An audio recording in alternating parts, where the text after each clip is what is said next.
Hi, and welcome to Geno's Takes for NCAA Saturday. We've been having a lot of fun with this, right? And you've been so good and so loyal, I'm going to give you a break. When I walk you through today's games, I'm going to let you sleep in because our first game is until 3:30. Isn't that great? When the Alabama Crimson Tide are facing the Texas A&M Aggies where they're laying 4. Why only 4? Are we still scared from that game against Ole Miss that they lost? No, because that had a twofold effect that makes me love Alabama. One, it was a life-changing event for them because for the first time in ages for this program, they were faced with their mortality. They're like, we can't make the college playoff with 2 losses, so they've been playing great football. Now, on top of that, maybe the line is because they're facing one of the 8,000 undefeated NCAA teams in Texas A&M. All right, well, there's 16, but it seems like oodles.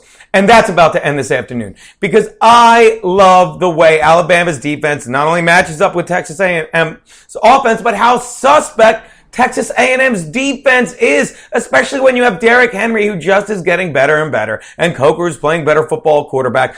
I think they're just going to exploit them, and I think this is going to be a very run-heavy game for Alabama, as you can expect to see Derrick Henry pounding more gaping holes in one afternoon than Johnny Manziel did in his whole 2 seasons at Texas A&M. Look, not impressed with this Texas A&M squad. Who the hell have they played? Look at their schedule. The only places you're going to find more zeros is in a World Cup box score or maybe my little black book. Do they even still have them? My point is, roll with the Tide early. All right.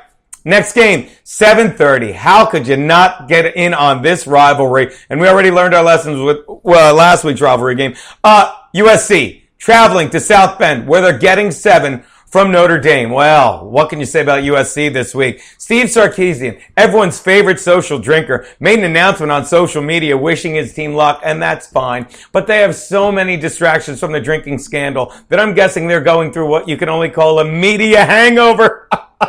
Stop it. It was out there. I had to take it. Look, I really like this Clay Helton guy. I think he's going to do well against them. And yes, South Bend and Notre Dame is a very good team, but they really haven't blown anyone away except the Longhorns on opening day, and I can throw that out the window, and the UMass Minutemen, but they have yet to beat anyone else by double digits. And let's just look at the history of the Catholic Church when it's obvious they have been losing the battle to Trojans forever. So don't expect this to be a blowout in either direction, because wouldn't it be hypocritical for a team like Notre Dame to go into a prevent against the Trojans? Look, do whatever you want, but you are fucked if you do not go with USC. Take the Trojans and the points. All right, ton of money. This is great. What are you doing? You're up at 10 p.m.? Of course you are, because you're a man, damn it, and you want to see the Arizona State Sun Devils face off against the Utah Utes. Look, Arizona State has struggled this season, but let's not put that mascot's pitchfork in them yet,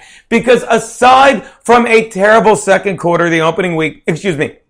a terrible final quarter, the opening week against Texas A&M, and that nationally televised disaster of a second quarter against USC. This is a team that has played great football and could very well be the team that everyone expected them to be when the season started. A lot of people were saying they could go to the playoffs, but you can't expect them to ever have quarters like they did at the end of the A&M game. And my God, the USC game where they had 2 blown coverages, a fumble, and a kickoff return, those are anomalies. The only place you're going to find 2 messier quarters than that is on the floor of an adult bookstore. That was my favorite one. If that joke doesn't hit, none are. Bask in the glow of the Sun Devils late and take the points in that one as well. Those are Geno's NCAA Saturday picks. Football tomorrow.